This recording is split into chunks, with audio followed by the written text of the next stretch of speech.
Ready to rock and roll, baby. Okay, excellent. Well, good afternoon. How's everybody? I can see everybody now. And hopefully everybody can hear me like this, right? But we're super excited. As I travel around the country, as a field development regional, I get to attend events just all over the East Coast and the Great Lakes states as part of my region. And from time to time, I attend an event that, actually, no, not from time to time. This one time I attended an event that I was just so impressed with how well it ran, how many people showed up, the energy in the room, how it was executed, that I had to find an opportunity to share this information with everybody, all of our leaders, our top leaders, so that we can begin to duplicate this across the country. And meetings will actually make money. We've all heard that saying, meetings make money. But what does that really mean? Well, a meeting making money means that there are people in the audience, distributors who are inviting their guests out, and their guests are getting the information they need in a format that they can receive it, so that they're signing up distributors, new loyal customers are getting started, and the distributors who are doing the inviting are also increasing their position and their income as a result. But to have and execute a meeting that actually makes money, it starts well before the doors are opened at the venue. And Tiffany Passick is one who does this so very well that I just invited her to come share with us. I'm going to ask her some questions. She's going to share from her wealth of knowledge and expertise. How are you, Tiffany? I'm doing awesome. Thank you so much for having me and inviting me. What an honor. I appreciate that. Oh, totally my pleasure. Totally my pleasure. I noticed even once we had solidified a date for the event, I noticed how you were promoting the event online. And although I did see like an informational post, I trained that there's a difference between promoting and announcing. Right? So announcing is really about just saying, think church announcements. On Thursday at 7 o'clock, there's going to be a 1-to-1 mission, and so I'll see you there. That's just an announcement. But you weren't doing that. What did you do to promote that event? Well, I love it because I have tried to train our team forever that events do make us money, and being at an event increases our energy. And so promoting it, promotions are everywhere around us. When you guys think about a new movie coming out, you see actors and actresses on Regis and, well, it used to be Regis and Kelly when I watched TV. Now it's Kelly and whoever. But they're promoting. They're talking about what's coming up, what they're exciting about. They're making trailers. They're talking about who's in the movie. And so I feel like the magic of our promotion starts from the second we know who's coming, who our expert is. And Katrina, I love the role that you guys have brought on as field development people, because it gives us a chance to promote who you are. And really all that I've kind of crafted to get good at in this business is edifying other people. And in the beginning, I feel like as new people and even us as leaders, we can promote somebody to come in more important than us, no matter what level, rank, or title that they are. And an expert is someone who travels in, someone who comes more than 30 miles away. And back in our day, it used to be someone who had a briefcase, right? Now people don't carry briefcases. But an expert is someone you're excited about to come. And so I really felt with this promotion, Katrina, just like a lot of us, when we can feel a connection and a personal, connect with that person coming, it gets people excited. And so what I did from the second I knew you were coming is, number one, I want people to see your face. I want people to know your story. I want people to know that this is an event, not just, a place to show up, that they're coming to meet someone who's skilled, who's knowledgeable, who's successful, who you are as a person, the fact you're traveling here to help us, and really making that a big deal. And we can do that, again, whether it's you or anyone hopping on a plane, or if it's someone just in our own territory that's coming from 30 miles away. People want to know who they're meeting. Why are they coming? Why is it important for them to be there? So I just felt like that was exciting for our team to know, to put a face with the name, to know what they were coming to. And of course, I know you, so it's really easy to promote and edify you. And you know what? Honestly, Tiffany, you can edify anybody, right? So anybody, like you said, who's traveling, coming from another area, doing anything, that is just out of the ordinary. I mean, even if your edification is simply, I come from corporate, that's still significant, that you got somebody traveling in to do that. And you said so much in that. You use the word edify, you're edifying that other speaker, that other person that's coming in. Now, edification is simply saying nice things about somebody else. And they're always true. You can edify anybody by saying, when you think about the personality types, the colors, right? So you want to make sure when you're edifying a speaker to your prospect, okay, that you make sure you let them know that they know 100% of the information. That speaks to the green in them. Let them know that they love to help people. It speaks to the yellow in them. Let them know that they've made a lot of money. It speaks to the red in them. Let them know that, they love to have a lot of fun. It speaks to the blue in them. And then just bring them back down and say, and they're really down to earth so that they're not intimidated to actually meet them. So, if I was, whether you were edifying me or I was edifying you, it might go something like, oh my gosh, you have to meet this young lady. She loves to have fun. She loves to help people. She's making a whole lot of money. She knows 100% of the information. But what I like most about her is she's really down to earth. You can say that about anybody. Now, of course, if I'm edifying you, I'm going to say, oh my gosh, she's reached the top position in the company, has helped other people do the same thing. And if I know some of your backstory, then sharing that is also going to be super powerful. So you're absolutely right that edification is crucial. And third party beats first party every time. Have you experienced that? Always. And it's like we can say the same thing to our teams, just like those of you who are parents can try and tell your kids something over and over and over. But when somebody else says it to them, whether it's another parent or a teacher or a coach, they all of a sudden go, oh, well, so-and-so told me. And you're like, well, I've been telling you that for how long? It's just that sometimes they just need to hear it from somebody different and really to be able to, utilize that expert, and we wanted to utilize you because I knew your power, but you're right. You can edify anybody. It's just that magic. And that's why, when you did walk in the room, there was that energy because people were excited to come meet you. They were like, here's the deal. If you go to a concert and you have VIP backstage passes or you're sitting 50 seats in the bleachers, you are more excited about being VIP backstage. So if you're really talking to your prospects like, oh my gosh, she's coming all the way in. I can't wait to introduce you to her. I want you to sit with me at my VIP table. I have 2 seats left. Can you be there? And I can put you on this list to meet her.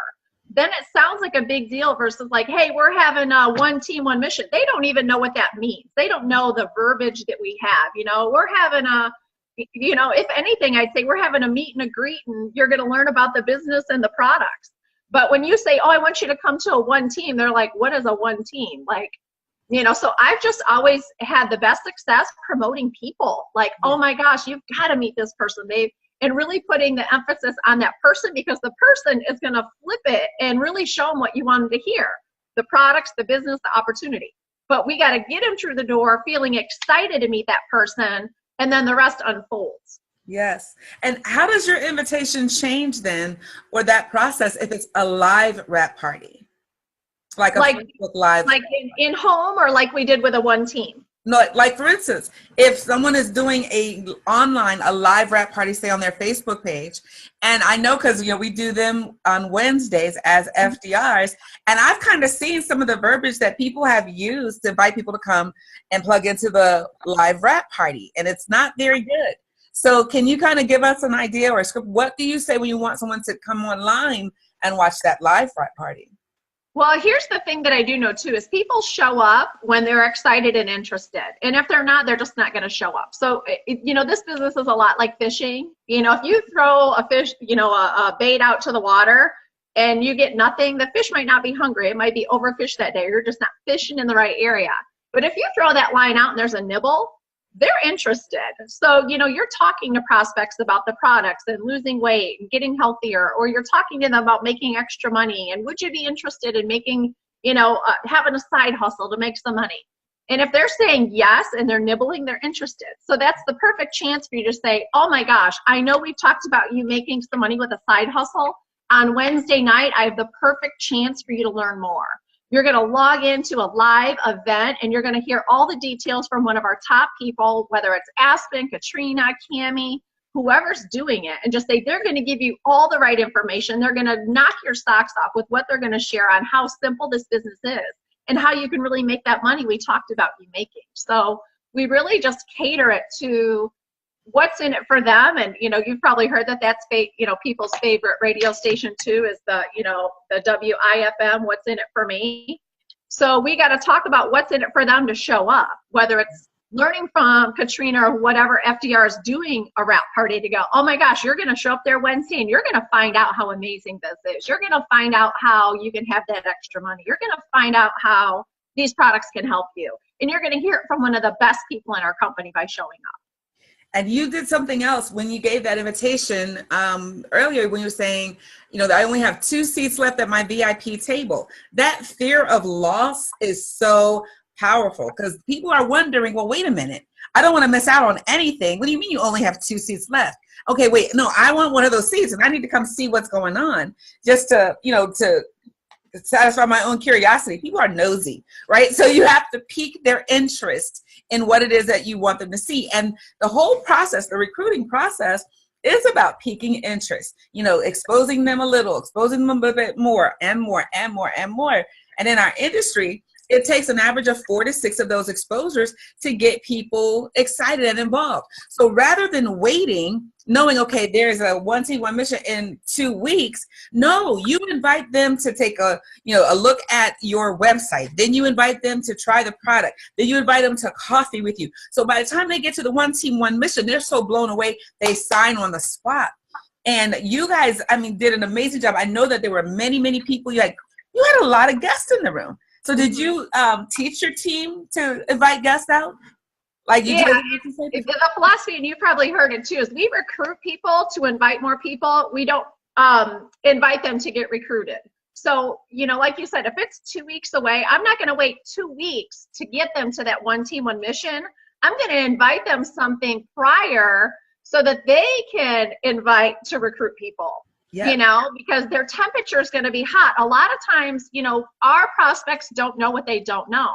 So when they know that there's huge opportunity available, when they know people's lives are being changed, when they know people are making money, when they know that there's so much for them, then they're more likely to show up. So all up until those events, we want to be getting our prospects, not waiting for 2 weeks, but getting them on a live wrap party, getting them the wrap on them, doing a one-on-one and a party pad so that they can get that temperature up. Yes. So guess what? That person can come with 2 or 3 people with them to the event versus waiting to invite that one, hoping they show up. Now, we all have people who don't show up at events. Even as ambassadors, we have people no-show us, and if you do it the right way, luckily they'll, most of them will message you and say, I'm really sorry I can't make it, I got tied up. They'll give you whatever reason or excuse, or maybe it is something legitimate, right?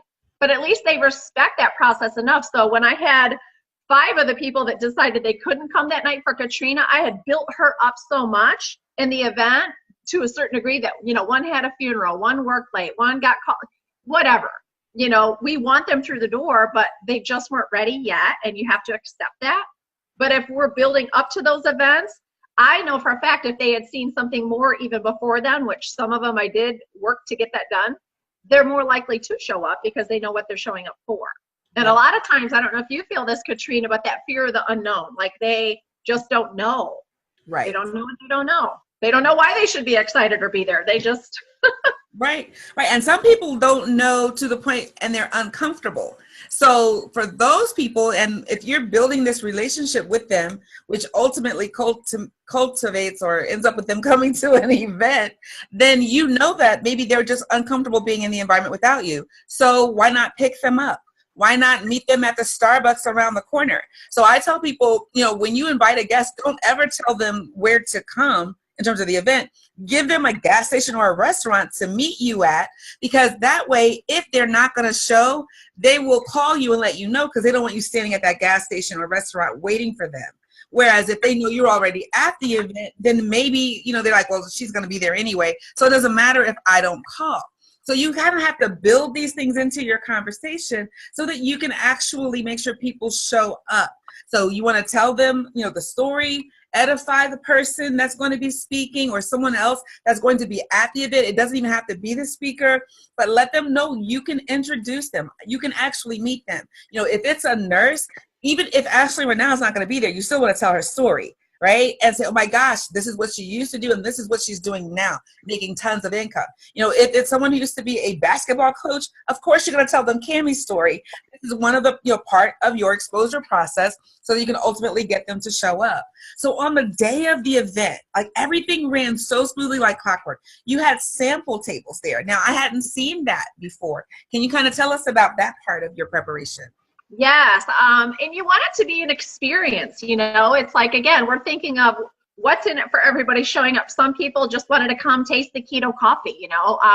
We had a keto coffee station, we had energy shots, we had the greens table, and then we had a table with all the other products kind of set up so they can see that. A lot of times, you know, we've had it in front of the room, but people don't want to go to the front of the room. So if they come in and they check in at registration, they're checked in by friendly, fun faces, you know, like, hi, welcome. Is this your first time? Are you a guest? Okay, go ahead, sign in here. You can grab name tags over at that table. And then, you know, they know that their distributor is going to go, hey, girl, come on over here. I want you to try this keto I've been telling you about. Or, oh, my God, girl, you've never tried the energy. You've got to try this stuff. And again, it's that psychological of just like at a wrap party when we're passing around the defining gel or the greens or they're trying the wrap. It's like when you go to a restaurant and you go and you love the first dish you have, you automatically assume the rest of the food is going to be good. You don't know, but you go, wow, that was really good. I assume everything here is probably really good. So if they're coming to our wrap party, our one team, whatever, and they're experiencing something and they're going, oh my God, that coffee does taste good, or gosh, those greens do taste better than anything I've ever had, or oh my God, those chocolate, that tastes just like milk. They're subconsciously feeling like everything is good here. Versus if they try something or nothing and they don't know, there's that underlying of, yeah, but how do I know this stuff is as good as they say it is? Right. So we really want them to come in and have that experience, you know, taste that coffee, girl. Even if you don't like coffee, taste it. You know, greens, you don't like chocolate. I've had people say, I don't like chocolate, but they taste the chocolate greens. They're like, oh, that's not bad. You know, we want them just to sip and sample and make it fun, like a mingling. And that's what we told people, you know, like, hey, the event starts at 7, but I want you to come at 6:30 for meet and greet. And I want to introduce you to a couple people because, again, then they're obligated. You know, if you've ever had somebody say, if Katrina and I meet and she's like, you know, from Michigan and I'm from Michigan, oh my God, there's that instant connection. You know, again, if you have someone who's a nurse and you want to introduce them to a nurse, it's that commonality. Yes. And it's what Cammie has always taught, that success is an identity process. So all of a sudden they meet someone who's a nurse, and, you know, we have Valerie Delinsky on our team who's a presidential, and they meet Val before the meeting, and, you know, we're just going, oh my gosh, Val used to be a nurse, and you're telling stories and you're getting them engaged because you have to remember, they don't really care what's in the products. They don't want details. They want to know, will this work for me? So if they're tasting products and they go, oh gosh, those taste good to me, they'll probably taste good to other people. If they're seeing people like them that they go, gosh, they're a nurse, they're just like me. Or if I say, oh my gosh, I can't wait for you to meet Katrina because she reminds me so much of you. She's got, you know, similar background. She's also a mom, you know, she's also a grandmother. I can't wait for you to meet her. They're feeling a connection even before that happens. So it's so much of just everything combined that makes it feel like Disneyland when they walk in. They're just like, it's just magical in this place. And that's what we want them to feel is excited and magic, and that it's hustling and bustling and it's happening. Like not walking in like it's a funeral and sitting down and waiting for the presentation to start, you know, because we know a lot of you, like I was in the beginning, I was nervous. I was like, oh my gosh, I hope this presentation goes okay. I hope they like it. And you're sitting there like with your fingers crossed underneath your butt, right? But if you're getting them engaged in meeting people, it's taking the pressure off you, if that makes sense. Oh, and it's a great, and don't you find too, Katrina, it's great, like you and I played back and forth with edification. So if I introduce someone to Katrina and she's like, oh my gosh, you're so lucky that Tiffany thought enough of you to invite you in to see this. And I'm telling them prior how lucky they are that Katrina's come here to meet us. And she's just like, no, Tiffany's great. I'm like, no, Katrina's amazing. They're just like, I just want to be amazing and great like these people too. It creates that magic. Yeah, yeah, and the energy, you know, because people are recruited either as customers or distributors in environments, and the energy does that, and you can create the energy in the environment, and you do that, like you said, you were telling people move from table to table to table, not having everything in one place, but having several stations. Why? Because it creates motion, and motion creates energy. And then you had great music. You had an amazing DJ. And I just want to encourage everyone, like Hidden Beach Recordings has, I mean, upbeat music with no words. So you're not offending anybody. They have a Pandora station. I'm sure there are a lot of different places. But the thing that I don't even know if anybody noticed that you were doing this, Tiffany, but as it got closer to the time to start the event, the music started getting a little louder and then a little louder. Why? Because now people have to talk louder over the music. So now the energy is building even greater. And now, I mean, by the time I took the microphone, they were already done. It was just me dotting I's and crossing T's in terms of the presentation. So we want to definitely, you know, keep that in mind. And you know what else you had in there? You actually had children in the room that were not disruptive. Now I know what the you know, what our policy is in terms of if your baby is an RN baby or nursing, then the baby can come into the room. But we want to make sure there's a certain section in the room for those nursing mothers, because when you have babies and people moving all over the place, we can't compete with your beautiful children. Right? Toddlers running around. I mean, people are distracted because they're like, oh, look at the baby. And that could have been the time that your prospect or someone else's prospect missed the one thing they needed to hear to make them make a positive decision to join us. And we don't want to be responsible for doing that. So let me ask you, how did you manage the children question? Well, we just tell them, you know, we do love kids and you're welcome to bring them if they're lap babies, but toddlers are not welcome because you cannot contain toddlers. And we just strictly tell them that. And our distributors kind of know, like, you know, toddlers are going to run.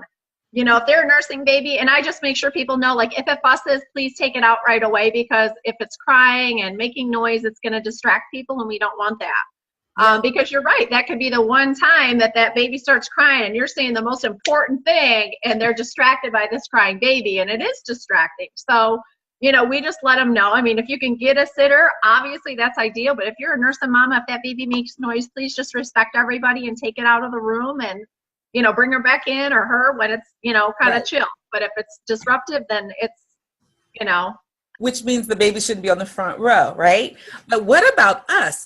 We have grown people, Tiffany, moving around throughout the events, just killing the energy and taking people's attention away. And I know we're not doing it on purpose, but think about it. When you're sitting in church and somebody gets up to go to the bathroom, you're doing this.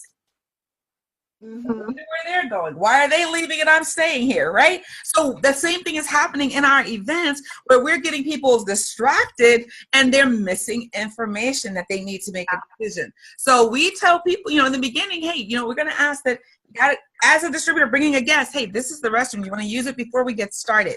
You know, get them a cup of water before you get started. So don't show up at 7:05 for a 7 o'clock meeting. Get there 10 or 15 minutes early so that you can attend to all those situations and they can get the solid 45-minute presentation. The other thing that you did really, really good, your team did amazingly well, were the testimonies. There was nobody getting, you know, just trying to get mic time. No, do you coach your team in terms of how to do testimonies? Big time, because there's nothing worse when, and all of you have had that one person that they start talking and they take 5 minutes to share a 60-second testimonial. So we really do preach like 60 seconds. And how we train them to think that, Katrina, is you got to figure in a lot of these areas, there's 10 or 15 diamonds or above in just diamond level. And the testimonies are the most powerful part, because again, that success for people is that identification, like who that person is. I can relate to them. They look like, I still remember my very first presentation. I saw a girl named Casey who was a hairdresser. She was blonde and bubbly. And I was like, I'm kind of blonde and bubbly. I wanted to be a hairdresser at one time in my life. And I remember her saying she made $20,000 a month in that company. And I was like, I could make that. If she can make that, I can make that. And so we really know that people relate to those stories. And so the more stories, the better. But if you figure we tell them it's going to take us, half hour, 45 minutes for the party pad and the presentation, and you get 20 people up there and one person decides to go 3 minutes even.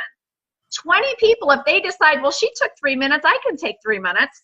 That's 60 minutes. And you can't, it looks rude if we're like, sorry, Katrina, you're talking too long. Sorry, Katrina, you took too long to share your story. We look rude. And so we really have trained our team.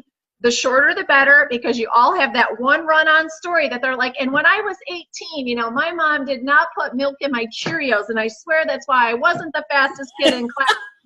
You're like, what does this even have to do right now? And they're just, and it kills it. It kills the room. And it's not fair to everybody who can share, short, sweet, to the point. So if we tell people that one time and they're like, okay, yep, I can do it, and we find that they went like 3 or 4 minutes, we'll coach them and go, look, I really want you to share your story because your story's great, but we got to keep it short, because if 10 people like you take 4 minutes, that's 40 minutes. And we don't have 40 minutes in this to have everybody give that much time. And so it's just not fair. Right. Yeah. So that's kind of how we get them thinking like, okay, yeah, that makes sense. Yeah, and that's totally true. Because what do people really want to know? Your name, of course, your background. We're looking for places where you can connect. Because the whole idea of that story is that somebody says, well, if they can do it, I can do it too. So like in my company, I wanted to be the first single parent mom to ever achieve the top position in the company. There was nobody. But I wanted to be the one that people could look to and say, if she could do it, I can do it too. And that's what people are looking for. They're looking for, okay, if she's a nurse, I can do it too. Katie Harrell's a bartender and she can make this kind of money, I can do it too. And that's really what the story is. So your name, your background, maybe where you're from, how long, how much, and how fast. Yep.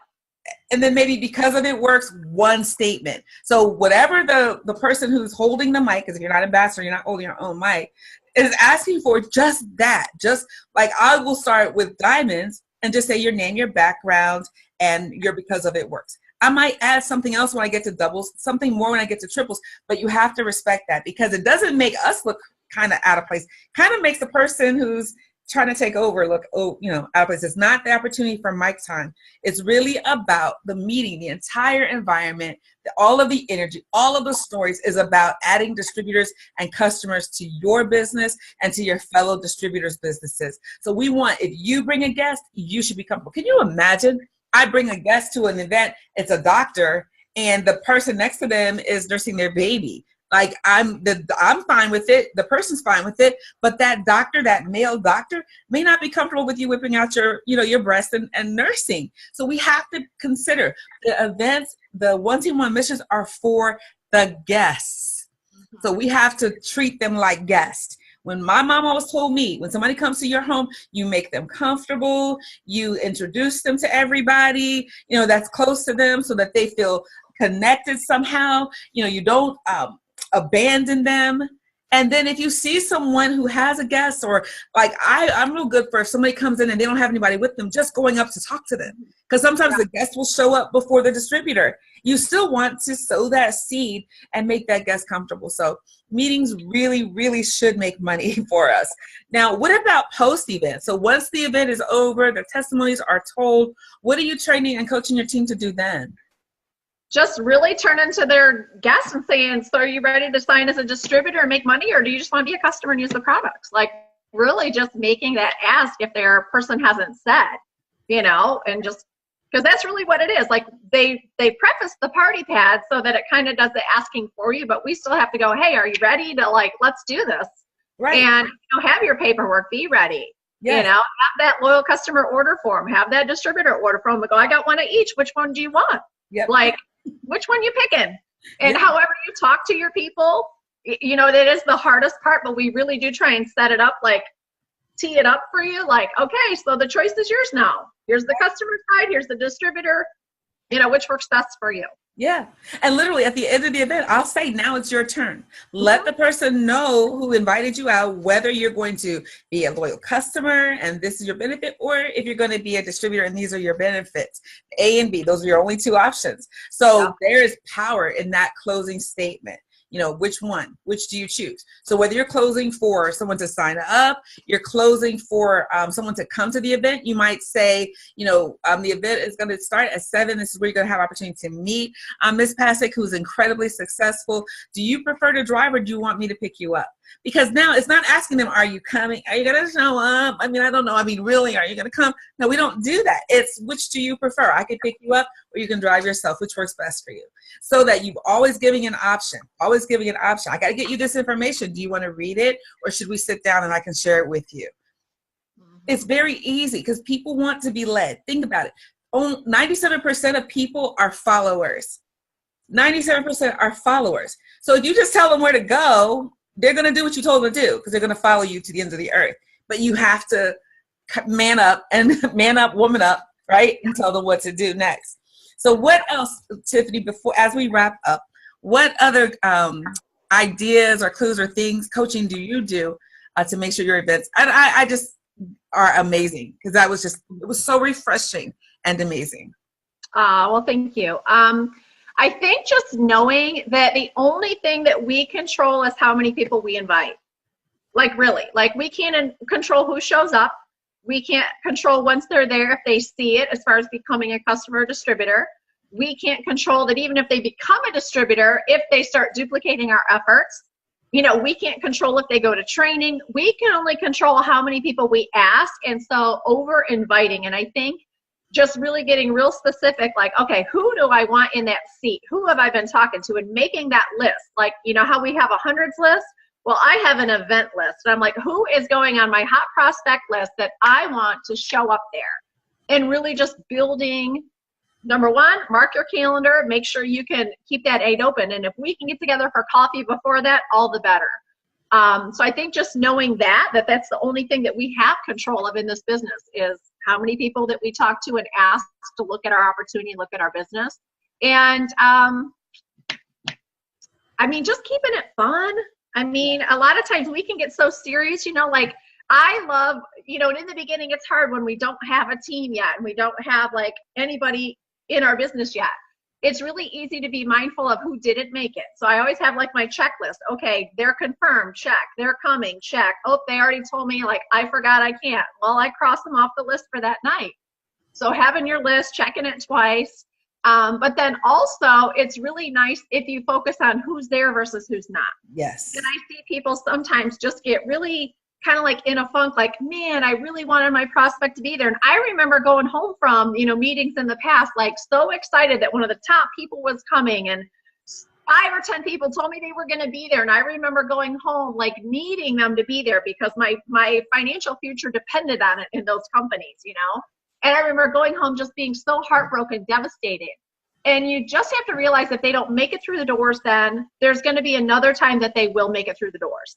And it just wasn't their time. So I think just not feeling like, not going, okay, well, maybe this isn't going to work for me because they showed up, you know? And I think too, Katrina, going back to what you talked about with the color personalities, if you have a yellow person, they almost always, when they give you their word, keep it, you know, because they feel committed. They know that they said that they would be there for you. And yellows are very like, okay, I'll do that for you. A green person too, once it's in that calendar, they are pretty committed. Like they said, that's my obligation. I committed to it. I made the time. I'll be there. Your blue people, they're usually the ones who don't make it. Right. Because they're like, oh, margaritas? Well, shoot, I was supposed to go to this other thing that's kind of businessy. But if you're talking about margaritas and Mexican, girl, shoot, count me in. So maybe tell your blues, hey, afterwards, we'll go out for margaritas and Mexican, right? So thinking of that. And then your reds, you know, a lot of times they're the ones who are like all over the board because they're so into like making money and, you know, community and committees, and reds spread themselves really thin sometimes. So a lot of times your reds might be the hardest to pin down because they are so all over, but when you do, it's worth it. Yeah. Your blues, same thing. They're like the life of the party. So again, if you don't get them that night, you will get them. every personality in this business is valuable. So just realize when you're inviting, I loved how you talked about that, Katrina, catering it to who's coming based on what that is their hot button, but also then thinking about, okay, they didn't make it because, you know, one of my yellows, Wednesday was her church night. And so she was committed to be in church. And I said, well, pray about it. And if you feel led to be with us the next day, then I totally understand it. But that's not me to say, well, skip church, you know, it'd be offensive. Right. And it's just kind of how it goes. So I think, you know, don't feel devastated if your prospects don't make it. Just know it just wasn't their time yet. And always believe that who is meant to be in that room that night is meant to be there. You know, and the same thing at a wrap party. You know, if you had 10 people say they were coming, only 3 did, then guess what? Those 3 were the ones that you needed to give more time and attention to, answer more questions, and it's okay. Yeah. There's always more stuff, but really put that energy and the emphasis into getting people there and being excited about inviting, you know, because it is. We know that what we have is life-changing, and when you can go after it with that belief that if they're there and they see what I see, then me and their life is going to change. And I think that that's just, we have to know that with every cell in our body. Absolutely. Absolutely. And like I said, you do an amazing job at it from beginning to end, to the meeting after the meeting, making sure that the distributors are connected to each other, regardless of their lineage and their team. And those kinds of things is just amazing. So thank you for doing such a wonderful job. Thank you for sharing all of your tips with us as well. And hopefully you guys got something that you're going to apply and actually use in your events going forward.